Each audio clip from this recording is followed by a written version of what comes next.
En la cabina de Par en Par se encuentra Tadeo Esparza, él es integrante de la organización Convivencia Sin Violencia y hoy vamos a hablar de un tema importante, la diferencia entre violencia y la agresividad. ¿Cómo estás, Tadeo? ¿Qué tal? Muchas gracias. Un saludo a todo el auditorio. Efectivamente, vamos a hablar del tema de la violencia. En ocasiones, la violencia tiende a confundirse con el concepto de agresividad, pero ¿cuál es la diferencia real? Hoy vamos a distinguir un poquito cuáles son las diferencias que nos ayudan a identificar cada uno de estos comportamientos humanos y esto con el objetivo de ayudar a prevenirlo y de implementar precisamente estrategias para evitarlo.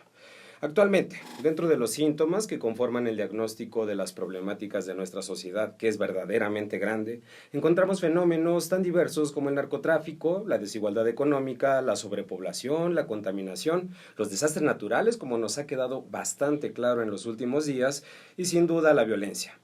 En los medios de comunicación, en cualquier conversación incluso, cuando se menciona la violencia, esto es invocado en contextos que pocas veces nos dejan tranquilos. La sola mención de esta despierta en nosotros sentimientos de incomodidad, de preocupación o francamente también de miedo. Para algunos, la violencia está enraizada desde nuestros más antiguos orígenes y forma parte de la naturaleza humana. Para otros, esta representa una de las múltiples formas en las que el comportamiento agresivo puede expresarse, en este caso de forma intencional, con el ánimo de dañar a otros. Aquí cabe preguntarnos entonces qué es exactamente o qué es realmente la violencia. Para ello hay que distinguir que a lo largo de la evolución de los seres humanos hemos tenido conductas adaptativas en el sentido de que son funcionales a la sobrevivencia del individuo y a la transmisión de los genes de cada uno. Estas conductas agresivas implican el uso de violencia sobre un oponente y, desde sus orígenes más primitivos, están ligadas a la maternidad, a la defensa de la descendencia y al dominio de las fuentes alimentarias o del territorio que proveen estas.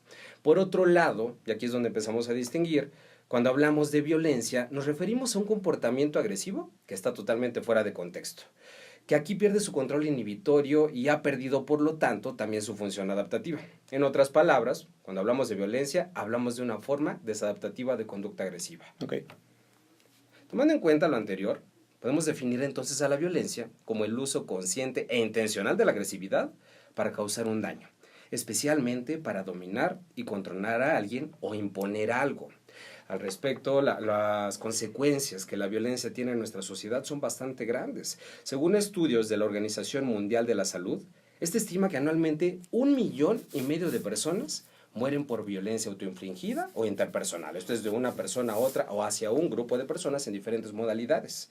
El número no fatal, de hecho, es mucho mayor. Así que como nos damos cuenta aquí, los costos sociales de la violencia de verdad son bastante altos y son un tema de suma relevancia y que nos debe de preocupar. Desafortunadamente vemos situaciones tanto en el país como en otros lugares con más frecuencia este tipo de conductas de las personas que desafortunadamente pues lastiman y tienden a que toda la sociedad lo pueda tener a la mano, ¿no? Es decir, lo pueda ver, lo pueda estar expuesta a este tipo de conductas. Definitivamente, en diversos contextos podemos apreciar precisamente la violencia. Hoy en día es muy sencillo, simplemente circulando en el tráfico, darnos cuenta la forma en la que un malentendido, que bien se podría resolver con una disculpa o a través del diálogo, termina con gente bajándose de los coches y agarrándose a trancazos. O a por el balazos. tráfico, a balazos en los peores casos. Situación que también se extiende a la gente que va circulando en el metro, que se va transportando y por darle un empujoncito a otro, pues termina armándose una trifulca. Es correcto. Lamentablemente, pues estamos hoy tan habituados, tan normalizados estos comportamientos, que no nos damos cuenta de la problemática que realmente esta representa. Y lamentablemente normalizamos la violencia. La aceptamos como parte de la cotidianeidad y ahí es donde se vuelve un fenómeno mucho más preocupante. Pero también eso es parte pues del estrés o del ritmo de vida que llevamos en las ciudades, en diferentes puntos del país, insisto, en el mundo, de lo presionado que puede llegar a estar una persona que llega a tener este tipo de conductas, ¿no? Sí, por supuesto, el estrés es una de las tantas variables que están en juego cuando hablamos de aquellos detonantes de la violencia. Vamos, cuando una persona es violenta, esto puede tener distintas explicaciones.